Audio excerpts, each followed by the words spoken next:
təqdim edin. Mərkəzi Gömrük Hospitalının anesteziyoloq, reanimatoloqu Xəyal Məmmədov.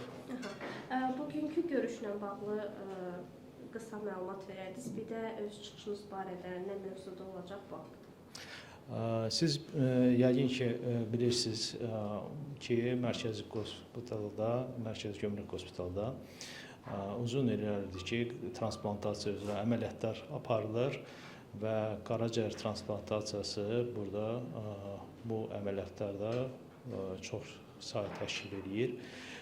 Bu mövzu ilə əlaqədar bir toplantı keçirmək istədik. Ona görə ki, bu əməliyyatların həm anesteziyoloji, həm də əməliyyatdan sonraki dövrdə intensiv müalicə tədbirlərinin xüsusiyyətləri var. Bu xüsusiyyətləri hansı ki, həm dünya praktikasında, həm də biz tərəfdən əldə elədiyimiz təcrübələrlə biz bölüşmək istəyirik. Bu mövzuda həm diskussiya aparılsın, digər mütəxəssislər də öz fikirlərini bildirsin və düşünürəm ki, bu toplantı bizim üçün çox faydalı olacaq.